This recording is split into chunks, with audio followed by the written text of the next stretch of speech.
Hey there. A bit of good news for cash-strapped South Africans. The inflation rate fell in July for the first time in almost 3 years. Plus, are you worried that we're headed for an Mpox lockdown?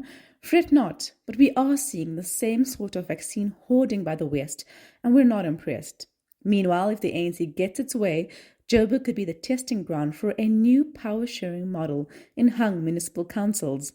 We'll also explain why a ceasefire in Gaza remains out of reach. Lastly, this week saw the end of Bennifer 2.0, and we South Africans lost a man who made mathematics less scary. So let's dive into your weekly update of empowering and easy to understand news, brought to you by myself, Verashni Pillay, and the Explain.coza team.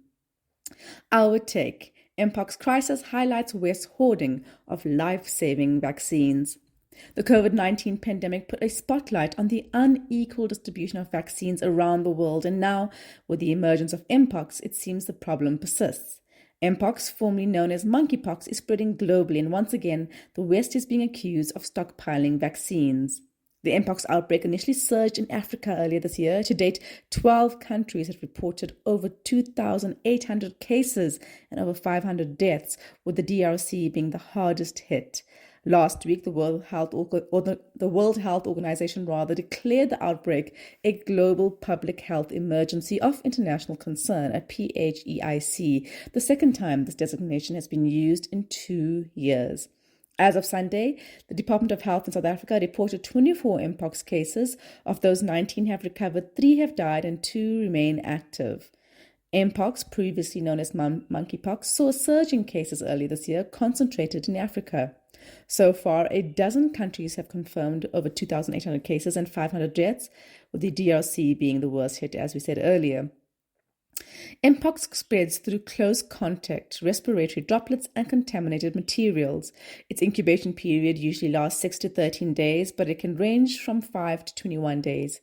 Most cases resolve within 1 to 2 weeks, but the virus can be more severe in children, pregnant women, and individuals with weakened immune systems. But there's no need to panic about another lockdown. According to Professor Michael Marks from the London School of Hygiene and Tropical Medicine, while Mpox is concerning, it's unlikely to become a global pandemic. He told The Guardian, good public health interventions should significantly curb its spread. The challenge is that people with mild symptoms might not realize they have Mpox. Health experts have called on Western nations to share their stockpiles and support manufacturing efforts in developing countries. Life-saving treatments must be accessible to all, no matter where they live. In some economic news, has the Rand been taking briefing notes from our sporting champs? It's been on a jagged but mostly upwards trend against the dollar, recently trading at over 17.8. In October last year, it was 19.3. It's thanks to a range of global and local factors, including the reduced probability of an ANC-EFF coalition. But the real star of the show lately is the inflation rate, which just hit a 3-year low in July, dropping to 4.6% from 5.1% the previous month. Why should you care? While this lower than expected inflation rate, economists were betting on closer to 4.9%, means that the rate of price increases might finally slow. This could prompt the South African Reserve Bank to get antsy in a good way. They might just cut interest rates. Lower interest rates make borrowing money cheaper. That's good news whether you're planning to take out a loan or just want your monthly bond payments to feel less like an ambush on your wallet. And honestly, who wouldn't want a little easing after the financial tension we've all been under? Economists and market watchers are pretty excited. There's even talk that we might see not just 1 but 2 rate cuts before the year is out, a 25 basis point cut in September followed by another in November. According to independent economist Elise Kruger, the SARB has definitely run out of excuses to not cut interest rates and might have to consider a bigger cut.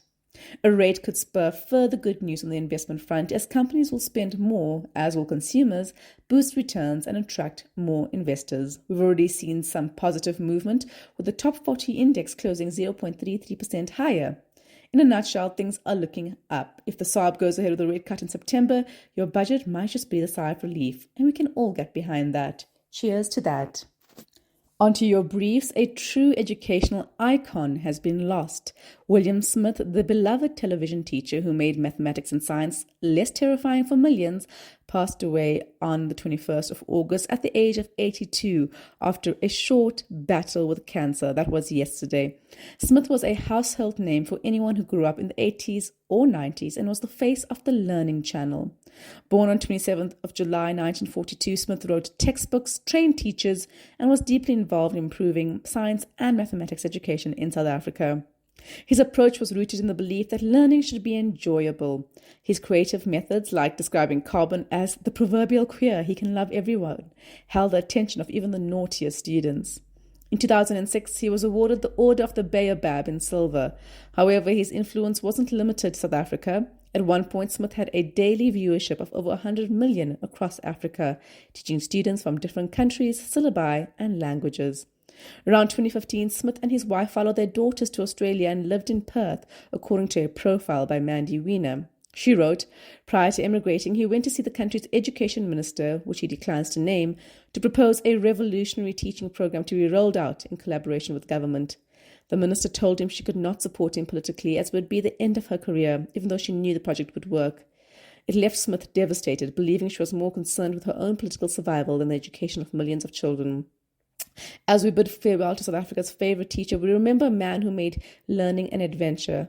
But we also remember the legacy he fought for. We're sure that our new basic education minister, the DA, Saviwe Gwarube, who is just 35, will also fondly remember Smith and hopefully double down on his vision to revolutionize teaching in the country. In international news, the Obamas brought the House down at the Democratic National Convention, the DNC, yesterday. However, the race to keep former President Donald Trump from his Oval Office comeback tour is still in the air. A quick refresher, U.S. politics is dominated by two parties. In one corner, you have the Republican Party led by Donald Trump, who's promising to make America great again. On the other hand, the Democrats are currently in power with Joe Biden as the president. However, at 81 declining health, Biden decided not to seek re-election, and he is passing the baton to Kamala Harris, his vice president, to make history as the first female president. Think of it as the ANC or DA's elective conference, but with more literal and metaphorical fireworks. This year's shindig runs from Monday to Thursday in Chicago, bringing together the Democratic faithful from all 50 states. Tuesday was day 2, and the Obamas, America's forever first couple, hit the stage. Barack and Michelle delivered back-to-back zingers aimed squarely at Trump. Michelle championed Harris, called out Trump for his privilege of falling upwards, and took on one of the biggest issues at stake, reproductive rights. Harris has promised to sign a national law restoring abortion rights at a state level if she wins. The night even featured rapper Lil Jon, who sang VP Harris, Governor Waltz to the tune of To the Window, to the Wall from his hit Get Low. Democratic supporters and Trump skeptics worldwide are buzzing after the show of force. An average of polls by the New York Times this week saw Harris pulling slightly ahead of Trump, but it's too close to call, and Trump remains a formidable opponent despite his legal troubles. If you're wondering why this matters to us down south, remember, when America sneezes, the rest of the world catches a cold, and nobody wants a Trump flu. As we've reported previously, another Trump presidency would be bad for all of us. We'll be keeping a close eye on this one. In sporting news, Perth, Australia turned into Perthfontein this past weekend as South African sports descended into the city for two epic showdowns, the Springboks versus Wallabies and Dricus du Plessis versus Israel Adesanya in the UFC middleweight championship fight. South African sports fans had much to celebrate as the Springboks overcame harsh conditions to triumph over the Wallabies. At the same time, Dricus du Plessis stunned the MMA world with a historic win, with Springbok players cheering him on from the sidelines. Despite challenging conditions, the Springboks' resilience and tactical discipline kept them firmly in contention for the Rugby Championship title, which they have not won since before the COVID-19 lockdown. Many commentators noted that the crowd was basically a solid wall of green and gold as South African experts turned to the stadium in large numbers. It was the second game of the Rugby Championship in Australia, which looked like a home game for the Boks. Perthfontein, indeed. Meanwhile, Dricus du Plessis took centre stage at UFC 293 in Perth's RAC Arena, delivering a shock upset by defeating the reigning middleweight champion Israel Adesanya via a stunning second-round knockout. The atmosphere in the arena was electrified by the presence of the victorious Springbok players, who had come straight from their rugby triumph to support their fellow countrymen. Among them was Springbok captain Siya Kolisi and Eben Etzebeth, who walked out with the fighter before his fight. Du Plessis credited his victory to his hard work and the energy he felt from his supporters, including the Springbok contingent, who chanted and celebrated each moment of his success. For Australia's South African expat community, this weekend was a perfect celebration of their nation's sporting excellence. South African athletes showcased their skill, toughness, and winning spirit on the wet rugby field or in the intense MMA octagon. The dual victories in Perth made this weekend an unforgettable national pride for South Africans worldwide. In political news, if the ANC gets its way, the government of national unity model could be implemented in local councils across South Africa. The party proposes the GNU approach to stabilizing local government coalitions, hoping to revive its political standing before the 2026 local government elections. The Liberation Movement had a tough election. National support dropped to 40% for the first time. This led to a coalition with the Democratic Alliance and 8 other parties. The ANC hopes to renegotiate local coalitions based on shared objectives tailored to each municipality's unique challenges.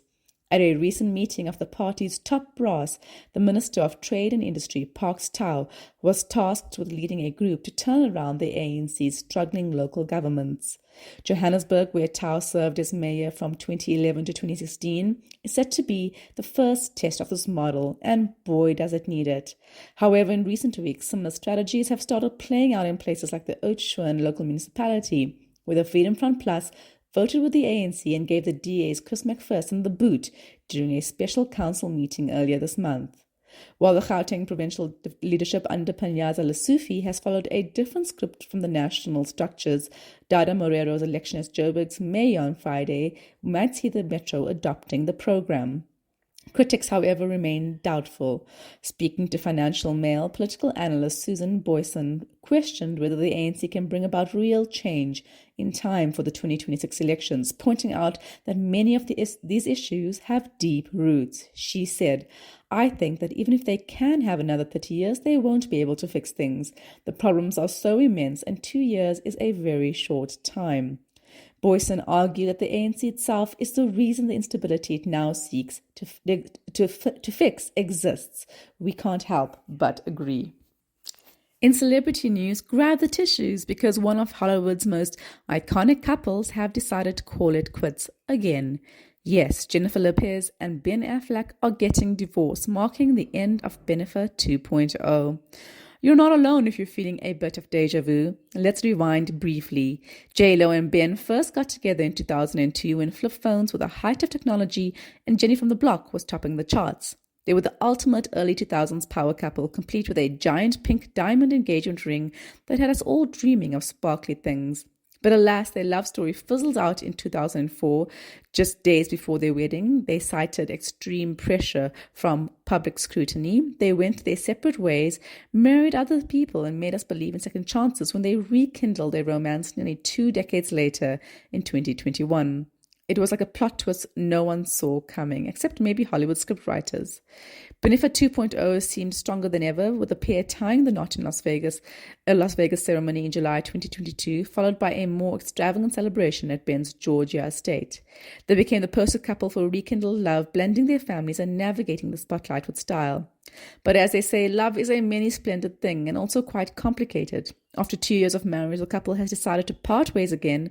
According to reports, it's all very amicable, with both focused on what's best for the kids.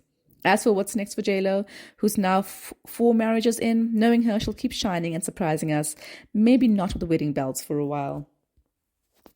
And in further international news, this past week, U.S. Secretary of State Antony Blinken was on an intense diplomatic tour to the Middle East to secure a ceasefire between Israel and Hamas. He met Qatari government officials who are acting as mediators between Israel and Hamas in hopes of brokering a temporary truce. While Blinken is pushing for a humanitarian ceasefire to allow aid into Gaza and enable civilians to evacuate from conflict zones, the negotiations are not going anywhere. Israel's aggressive military campaign continues unabated. The civilian death toll continues to mount, while a permanent ceasefire to end the war remains elusive. On the ground, both sides remain entrenched in their positions. Israel Prime Minister Benjamin Netanyahu's government views Hamas as an existential threat, particularly after the group's devastating attacks on October 7th in Israel. For its part, Hamas has expressed a willingness to entertain temporary pauses in fighting to facilitate humanitarian aid, particularly as conditions in Gaza continue to deteriorate. The narrow strip of land has been under relentless bombardment since the war began, and the humanitarian crisis has deepened, with civilians facing dire shortages of food, water, and medical supplies. However, any lasting ceasefire would require significant concessions from Israel, something Netanyahu has been unwilling to entertain thus far. So the war continues to rage with no clear resolution in sight as both sides refuse to back down from their entrenched positions. The brutal manner in which Israel has conducted this war prompted South Africa to seek a ruling from the International Court of Justice on charges of genocide. While the court did hand down a provisional ruling which urged Israel to ensure the protection of civilians, a final ruling may be years away. Meanwhile, in a separate case before the International Criminal Court, Palestine has sought arrest warrants for top Israeli officials, including Netanyahu, on charges relating to war crime and crimes against humanity, citing how humanitarian aid has been systematically blocked from Gaza. As Blinken's diplomatic push continues, this prospect for a ceasefire remains uncertain, and the humanitarian situation in Gaza, grows increasingly desperate. That's it from us at The Wrap, an award-winning product of Explain.coza, simple news summaries for busy people. Remember to tell your friends to subscribe. They can sign up at explain.coza/subscribe. Till next time, goodbye from the team.